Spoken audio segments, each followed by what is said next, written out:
You know, just a few years ago, we were introduced to a new career called content creation. A lot of people didn't take it very seriously, wasn't sure if it was going to last the distance. But these days, it's looking like, it's here to stay. And a lot more Nigerians are getting in on the action and doing amazing in that space. I'm joined by one of the most prominent ones here in the country.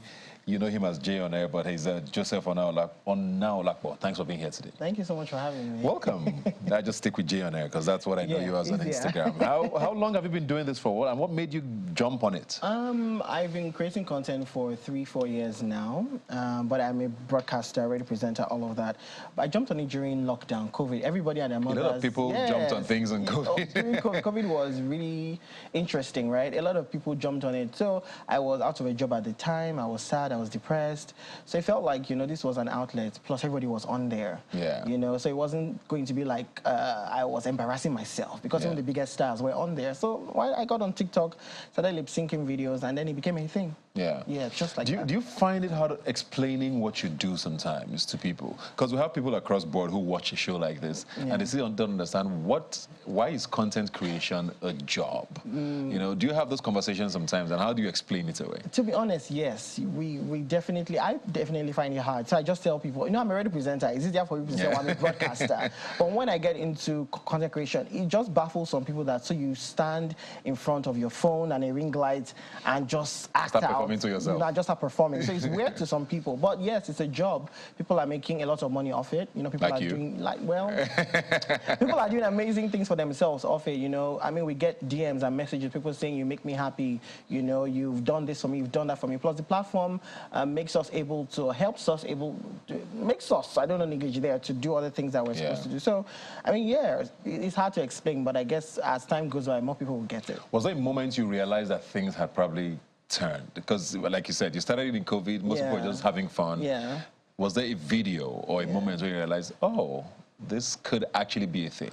I think it was when I had a viral character. So I had this secondary school girl character called Chizoba, and then I woke up one day and Chizoba was trending. And in my mind, I'm like, it can't be me, And then Chizoba was trending on Twitter. People were calling me and tagging me, and I knew that, oh, this was something. But then I had not even started making money as such. But I think I knew it was something when a brand was willing to pay me up to $1 million for something. I'm like, it just didn't make sense to me. Just to create content, just 1 or 2 videos. And I just said, this is something. So I think, the Chizoba trending on Twitter that day and a brand saying, we're willing to pay you this because we think that this is what you're worth. Yeah. It was just mind-blowing for me. So how do you now do that with radio presenting now? Because, with content creation, what I always find is you have to keep creating content whether you like it or not. Radio is also quite demanding. I don't know how often you're on air. How do you balance that? I'm on air Mondays to Fridays, 4 p.m. to 9 p.m. It's hard. I will not even lie that it's not hard. It's hard. I still do some emceeing gigs. I do a lot of things, right? When people ask me to describe myself, I just say, everything in the entertainment space I do, it's just in case, people want to just plug in myself there. But I feel like once you love something and then you realize that you cannot get to a certain level if you're not consistently putting in the work, So I make sure that every single week I put out more than 7 or 8 videos. It's hard work, but I feel like that is what has gotten me to where I am right now. Radio, and I'm not even trying to shade radio. Radio is not how it was years ago. Many stars were formed from radio, but nowadays you're seeing that if you don't have a following on social media, it could be hard for you to do the work you're supposed to do on radio or on TV. It could be sort of hard. So I'm just grateful that I'm doing what I'm able to do, but it's hard work. And again, what I tell myself when I get tired is I'm young, so this is the time to do the work. I don't think I'm going to be wearing wigs in my 40s. I'm not so sure about that. So I think this is the time to do as much as I can. Now that you bring up the wigs, because I think it's one of the biggest critiques I hear of content creators, especially in this parts. People say, oh, why do you have to cross-dress, using that word loosely, to be funny? Do you ever feel like that's a fair way to criticize, what you do, for example? Because you have multiple characters. Sometimes you mimic people. I saw the one about Chimamanda that went viral. That was really brilliant, Thank you. But do you find that do you find that criticism as fair? To be honest, not necessarily, because you don't really know people's backgrounds or people's stories. I grew up with my mom. So it makes sense that, I'm influenced by women. I grew up with my mom and my sister.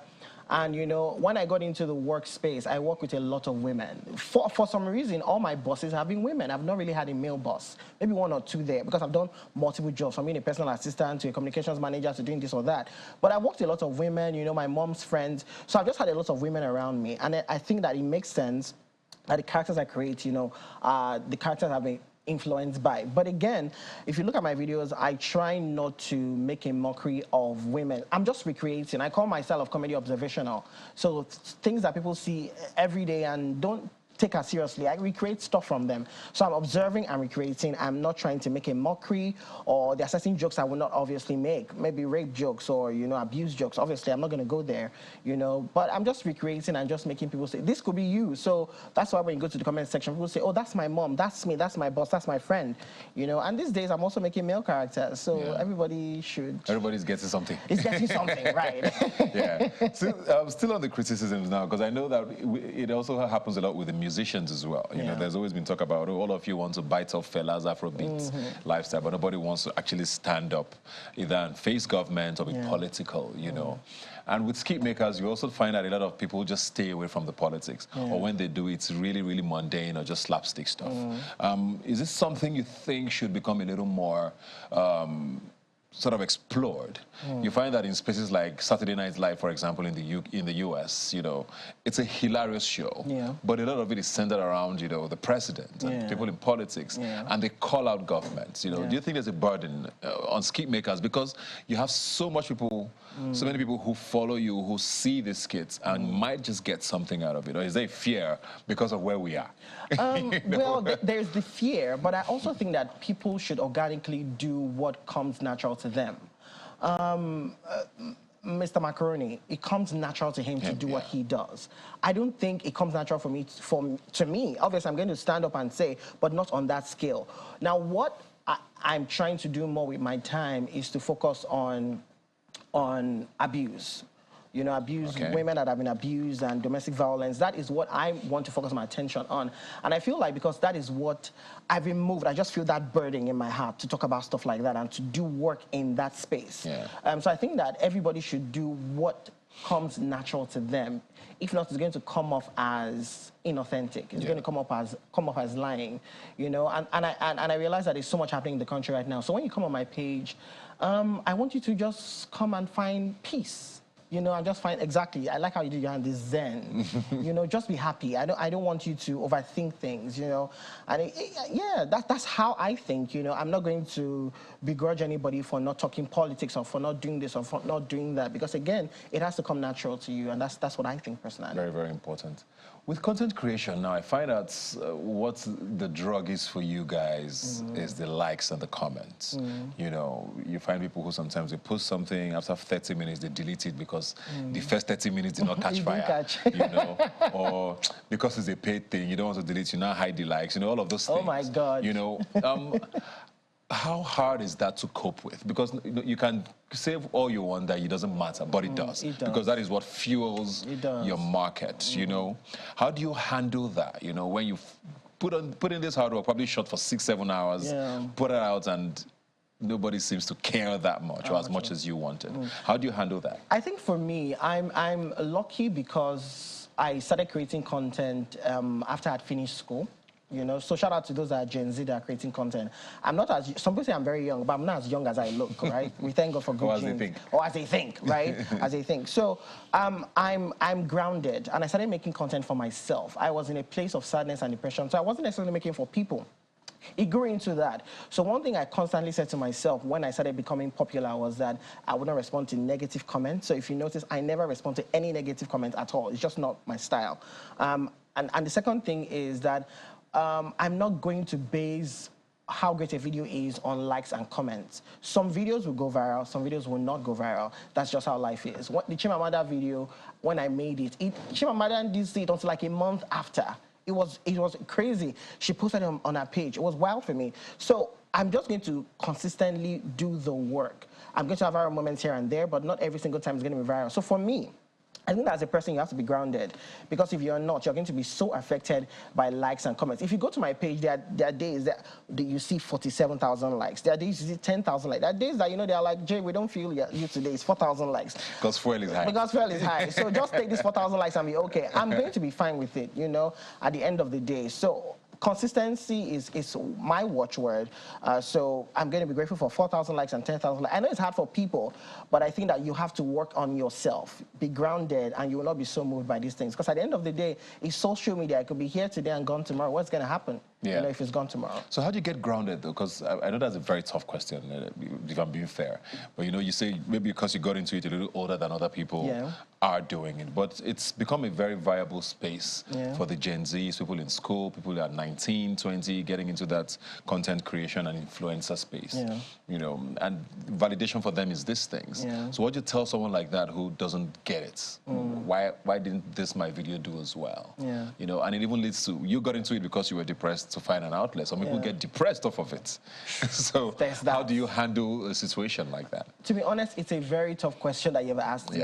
But like I said, I got into it when I was older. So we have to sometimes get off social media and do some personal work on ourselves. Do some character building, watch some motivational things, listen to Chimamanda if you would, be inspired by people. So I'm not just constantly watching funny stuff. I'm also watching inspirational stuff. I'm also watching things that make me a better person.